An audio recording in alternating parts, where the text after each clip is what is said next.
क्यों ना अकीदत तुझसे करे गम जब। और वही इमाम अहमद रज़ा खान 10 साल की उम्र में जो हिदायतुन्नौह जो अरबी किताब है उसकी जो है शरह लिखते हैं। और हिदायतुन्नौह ऐसी वैसी किताब नहीं है, अच्छे अच्छों के पसीने उतर जाते हैं किताब को हाथ में लेते ही। यहाँ पे एक अच्छे बासलाहियत आलिम दीन बैठे हैं, इनसे मालूमात कीजिएगा। हज़रात ये मोहतरम जो आज हमारे बच्चे 10, 12 साल 15 साल की उम्र में करते क्या है? गिल्ली डंडे खेलते हैं, आंटे खेलते हैं, रमने से फुर्सत नहीं। और आज का तो बड़ा आसान हो गया खेल खिलौना। क्या आसान हो गया है? मोबाइल लो, क्रिकेट देखो, मोबाइल लो, उसमें जो है गेम खेलो, मोबाइल लो, वहाँ पे यूट्यूब पे तरह तरह की बातें देखो, मोबाइल लो, फैशबाजी करो, मोबाइल लो, उल्टी सीधी बातें देखो, मोबाइल लो और गंदी पिक्चरों को देखो। मगर ये वालिदैन भी इतनी बेशर्म हो गई है कि औलाद मोबाइल को देखती रहती है, औलाद मोबाइल को गलत जगह पे इस्तेमाल करती रहती है। और ये वालिदैन देखते रहते हैं और उन्हें खुशी हासिल होती है, मेरी औलाद पर मोबाइल चलाना सीखे। अरे कभी आपने ये जाना कि ये औलाद जो मोबाइल चला रही है किस राह पे जा रही है? राहे हक पे जा रही है या राहे बातिल पे जा रही है? राहे इहदिना सिरातल मुस्तकीम पे जा रही है या राहे शैतान पे जा रही है? गैरिल मग़दूबि अलैहिम वलद्दाल्लीन पर जा रही है? इहदिना सिरातल मुस्तकीम पर गई, अनअमता अलैहिम पर गई तो माशाअल्लाह। और अगर गैरिल मग़दूबि अलैहिम वलद्दाल्लीन पर चली गई तो आप भी बर्बाद, आपकी नस्लें भी बर्बाद। हज़रात मोहतरम कुर्बान जाइए, आज इन बच्चों ने ये काम करके हमें दर्स दिया। आला हज़रत के वालिद मोहतरम अल्लामा नकी अली खान अलैहिर्रहमा की सुन्नत को ज़िंदा किया। आज ये बच्चे नज़र व नियाज का एहतमाम करके पैगम्बर आज़म अलैहिस्सलाम के कमोबेश 1,24,000 सहाबा कराम की सुन्नत को ज़िंदा किया। क्योंकि नजराना देना, तोहफा पेश करना मेरे पैगम्बर आज़म अलैहिस्सलाम के सहाबा की सुन्नत, और तोहफे को नजराने को कबूल करना पैगम्बर आज़म अलैहिस्सलाम की सुन्नत।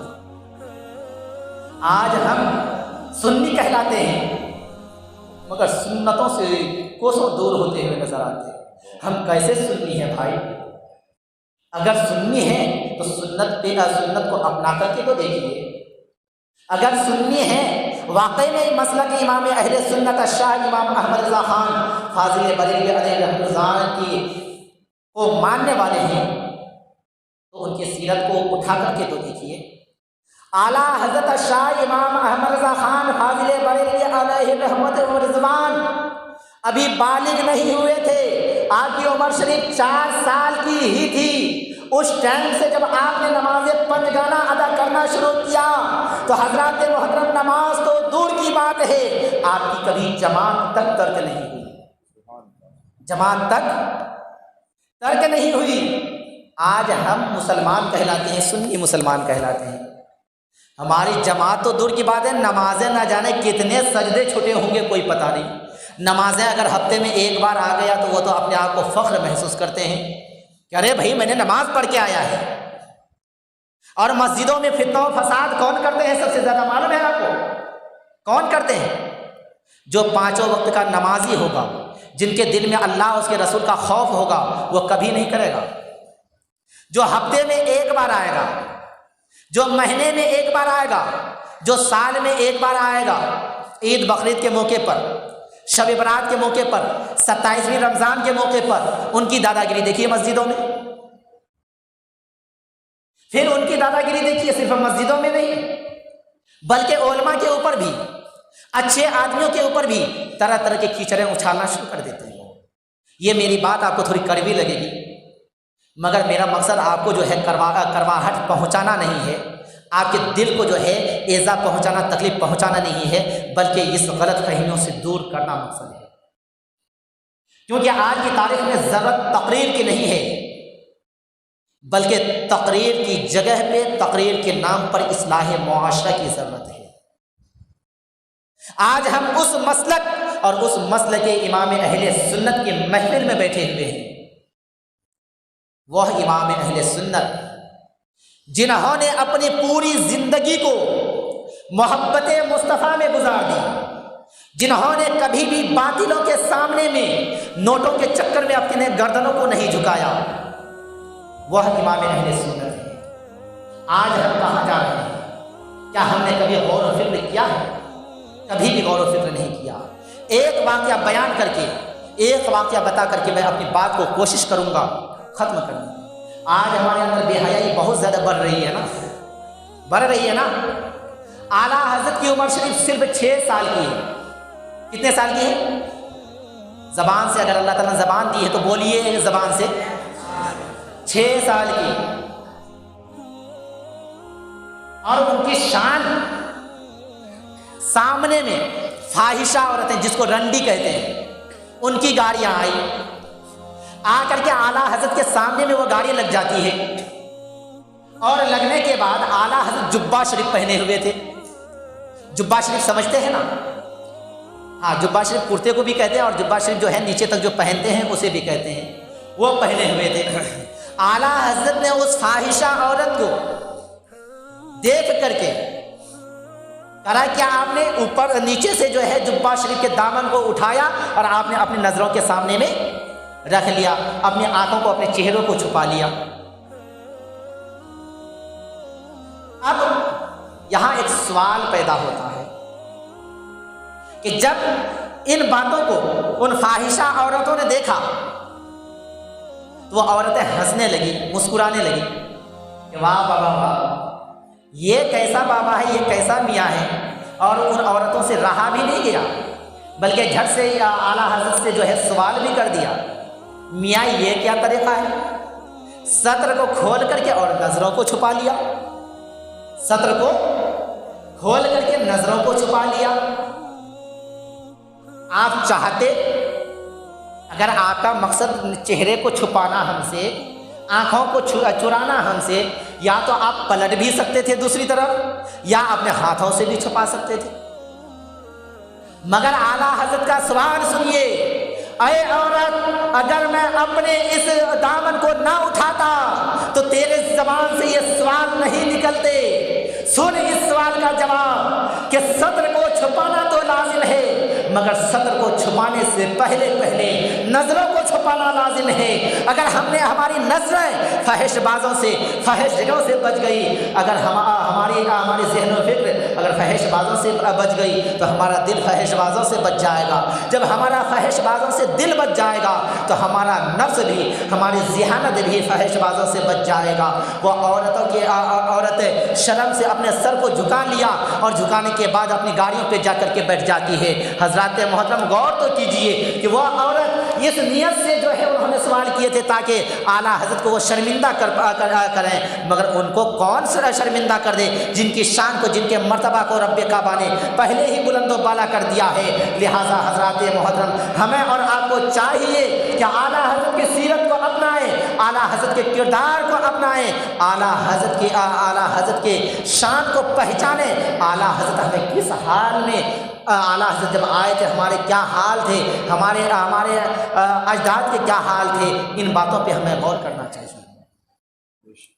और आला हज़रत ने हमारे अजदाद से लेकर के हम तक में, मैं अपनी बात बता रहा हूँ, मैं दूसरों की बात नहीं, ये बात बोल के ख़त्म कर देता हूँ क्योंकि हज़रत को भी बोलना है। मैं ऐसी जगह पे मेरा घर है, पूरा दियोबंदी ही दियोबंदी, 1-2 गाँव नहीं, 25 किलोमीटर आगे पीछे दाएं बाएं कहीं पे भी चली गए।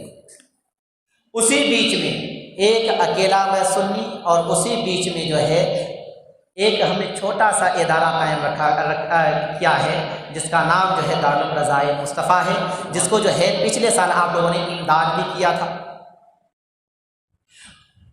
वहाँ पे मुझे, जब मैं मदरसे में आया था दियोबंदी बरेलवी में जानता ही नहीं था, मैं ख़ुद दियोबंदियों के मदरसे में आया था, मगर अल्लाह तबारक व तआला को जो है हमें हिदायत, हमारी किस्मत में हिदायत नसीब अता फरमा दी थी। हम सुन्नी में आए और जैसे जैसे आगे बढ़ते गए हक़ और बातिल की पहचान होती गई। और वक्त यहाँ तक आया कि जब हक़ और बातिल का मामला आया तो बाज़ाब्ता खड़े होकर के जो है ऐसे ही माइक पे हज़ारों की तादाद में नहीं, लाखों के तादाद में हमने मसले के आला हज़रत के परचम को बुलंद किया था और मसले के आला हज़रत के पैगाम को आम किया था। और सुन्नियों के बीच में नहीं बल्कि वहाबियों के बीच में, जिसके ऊपर हमारे ऊपर वार भी किया गया, मगर फानूस बनकर जिसकी हिफाजत हवा करे, वह शमा क्या बुझे जिसे रोशन खुदा करे। कुछ नहीं बिगाड़ पाया है। नारे रिसालत, नारे रिसालत, मसलके आला हजरत, मसलके आला हजरत, इश्क मोहब्बत, इश्क मोहब्बत, इश्क मोहब्बत, इश्क मोहब्बत, नारे रिसालत। हजरात मोहतरम, कुछ नहीं बिगाड़ पाया और मैं भी तब से खामोश हो गया। मालूम है क्यों खामोश हुआ? वहां मारपीट, ठुकाई, पिसाई, केस मुकदमा सब हुआ। उसके बावजूद भी मैं डरा नहीं। ऐसा नहीं कि मैं डर के वजह से ज़बान को खामोश रख लिया।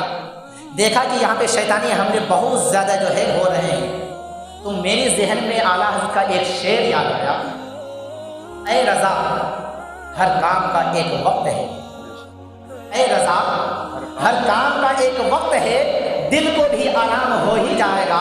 हजरात मोहतरम, 1 साल 2 साल 3 साल में इन बातों को बिल्कुल मिटिया दिया, मिटिया महल कर दिया, किसी से कोई ताल्लुक़ नहीं, ताल्लुक़ कर दिया। उसके बाद जब भी जाता, कोई भी मिले, अगर कोई बात छिड़ जाए, मैं छेड़ता नहीं था और जो छेड़ दे उन्हें मैं छोड़ता भी नहीं था। और ये सिर्फ मेरी आदत नहीं, सुन्नियों की यह आदत रही है, चाहे भले वो आलिम हो या अवाम हो। अरे हमारी नस्लों के छोटे छोटे नन्हे मुन्ने बच्चों के अंदर आला हज़रत का फैज़ान इतना ज़्यादा कूट कूट करके भरा हुआ है कि आज हमारे सुन्नियों के बच्चों से कोई वहाबी जो है मुकाबला नहीं कर सकता। तो हमारे आवाम से कैसे कर सकता है? जब हमारे आवाम से नहीं कर सकता तो हमारे उलमा से कैसे कर सकता है? बहरहाल जैसे मौका मिलता रहा हमने करता रहा। इस मर्तबा शायद के लॉकडाउन से आप लोगों को काफ़ी अफसोस और काफ़ी नुकसानात हुए होंगे, मगर हकीकत पूछिए तो मुझे काफ़ी फ़ायदा हुआ।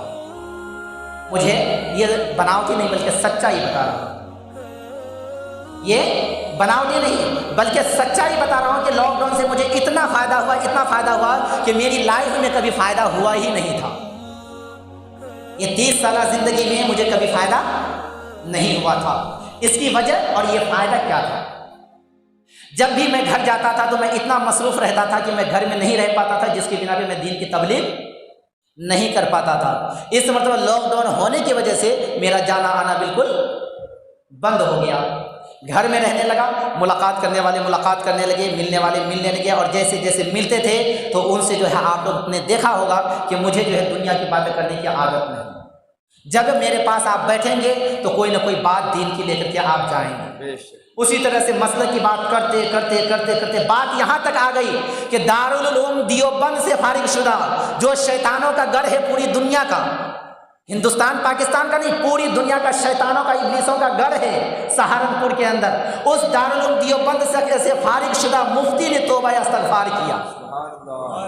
तौबा इस्तग़फ़ार करके उन्होंने मसले के आला हज़रत को अपने दिल से अपनाया है। जो आज तक ये कहता था कि हम जो है सलाम नहीं पढ़ेंगे, बाज़ाब्ता जब उनकी मेरी गुफ्तगू हुई थी तो मैंने उनकी बातों को रिकॉर्डिंग किया था और मैंने कहा था वक्त मिलेगा तो इस बात पे हम बहस करेंगे, ठीक है। चंद सवालात किए थे, इल्म गैब के ताल्लुक से साफ इनकार कर दिया था, नबी की ज़िंदगी के ताल्लुक से साफ इनकार कर दिया था, और जो है कब्र में जो है अंबिया कराम की ज़िंदगी के ताल्लुक से इनकार कर दिया था, और सलातो सलाम पढ़ने के ताल्लुक से सारी चीज़ों को इनकार कर दिया था। मगर वह इंसान जब मेरे सामने रूबरू हुए ऐसे मौके पे, लॉकडाउन के मौके पर, तो वह इंसान सिद्क़ दिल से तौबा इस्तग़फ़ार किया और उन्होंने जो है जो आज तक कासिमी लगाता था, कासिमी नाम लगाना ही बंद कर दिया। कासिम नानोतवी ने जो है देवबंद को जो है जन्म दिया है, इसीलिए वो कासिमी लगाते हैं, वो कासिमी लिखना ही बंद कर दिया। अब सिर्फ क्या लिखते हैं? मुजाहिदुल इस्लाम। मुजाहिद नाम है तो मुजाहिदुल इस्लाम। और इसी तरह से इस मरतबा गाँव में रह करके कम से कम जो है 20 से 22 मिलाद महफिल मैंने किया लॉकडाउन के दौरान बगैर माइक से। जिस गांव के अंदर कम से कम 15 साल हो गए थे मिलाद महफिल होना, मिलाद महफिल की बात कर रहा हूं मैं, सिर्फ सलाम का नहीं, जिस गांव के अंदर 15, 17 साल, 18 साल हो गए थे, क्या कहते हैं, सलात व सलाम पढ़े हुए, उस गांव के अंदर और वो लोग भी जो है बैठ करके सलाम पढ़ते थे, खड़े होकर के नहीं। हमने जो अपनी आंखों से देखा, मगर अल्लाह के फजल करम से जहाँ पे भी मिलाद महफिल में अपने गांव से लेकर के बाहर गांव, दिगर गांव तक गया, जहाँ पे भी गया, अल्लाह के फजल करम से सड़े वहाबियों ने, गले से गले दियोबंदियों ने हमारे साथ में खड़े होकर के सलात व सलाम पढ़ा। और उनको देख करके उनकी कौम जब पढ़ी तो हमारे सामने में उनसे सवाल करना शुरू कर दिया कि हज़रत आप तो कहते थे सलाम पढ़ना शिर्क है, बिदअत है, और आप आज ने कैसे पढ़ लिया। हज़रत मोहतरम ऐसे वहाबियों को रुस्वा करता है, अल्लाह तबारक व तआला ज़लील व ख़ार करता है। और इस तरह से मसलक आला हज़रत का आज की तारीख में अगर पैगाम हमारे गांव के अंदर और गांव के इर्द गिर्द इलाके में अगर फैला है तो आज की तारीख में सबों की ज़बान पे सिर्फ़ और सिर्फ आरिफ रज़ा का नाम है। और इसकी वजह सिर्फ एक ही है, हमारे गाँव में कम से कम 35-40 उलमाए दियोबंद हैं। जब मैं गांव के अंदर था, मैं बोलता था, किसी को तो सामने आना चाहिए ना, मगर मस्जिद के अंदर खाना खुदा में बैठ करके कह रहा हूँ, कसम है वल्लाह की कि एक भी वहाँ भी सामने में नहीं आया। सामने में ना आने की बिना पर सबको इतना यकीन हो गया कि आरिफ रज़ा जो कहता है वो सच कहता है और सही कहता है। अगर आरिफ रज़ा की बात सही नहीं होती तो ये डंके की चोट पर कहता है और ये देवबंदी मौलवी इनके बयान को सुन करके चला जाता है और इनकी बातों का जवाब क्यों नहीं देता है। इस तरह से जो है काम हुआ और इसीलिए आला हज़रत फरमाते हैं, ऐ रज़ा हर काम का एक वक्त है, दिल को भी आराम हो ही जाएगा।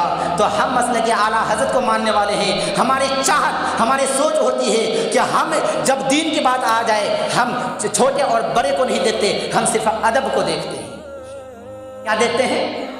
अदब। हम छोटों को भी कहेंगे, बड़ों को भी कहेंगे, बुजुर्गों को भी कहेंगे, हक बात तो कह करके रहेंगे, मगर अदब के दायरे में कहेंगे, मोहब्बत से कहेंगे, उल्फत से कहेंगे, इज्जत से कहेंगे। उनकी जहन में हमारी बात समझ में आएगी, मसलक की बात भी और मसलक पे भी चलेंगे और दीन की बातों पे भी अमल करेंगे। लिहाजा रब्बे काबा की बारगाह मुक़द्दसा में दुआ है कि मौला मुझे बोलने में या इन हज़रात को सुनने में किसी भी किस्म की गलतियाँ हुई हो तो अपने फजल करम से माफ़ अता फरमाए और इस बयान में सबसे पहले मुझे खुद को अमल करने की तौफ़ीक़ अता फरमाए, मेरे बाद मेरे तमाम मुसलमान भाई बहनों को अमल करने की तौफ़ीक़ और रफ़ीक़ अता फरमाए।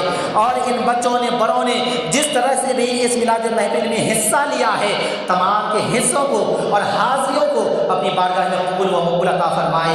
अस्तग़फिरुल्लाह रब्बी मिन कुल्लि ज़ंब व अतूबु इलैह। हज़रात मोहतरम, अब बिला ताख़िर वक्त को मद्देनज़र रखते हुए हज़रात मोहतरम, अब हज़रत से मैं गुजारिश करूँगा, इल्तिजा करूँगा कि वो माइक पर आएँ और आप अपने सुनहरी आवाज़ में, सुनहरी ज़बान से और मीठी मीठी आवाज़ों में हम सामीन के दिल को मुनव्वर व मुजल्ला फरमाए और मसलक आला हज़रत के पैगाम को हम तक पहुँचाएँ। और हज़रत का जो है इस्तक़बाल नारे तकबीर और नारे रिसालत से लगाएं कि नारे तकबीर। अगर जिंदा है तो जिंदा दिली के साथ बोलिए।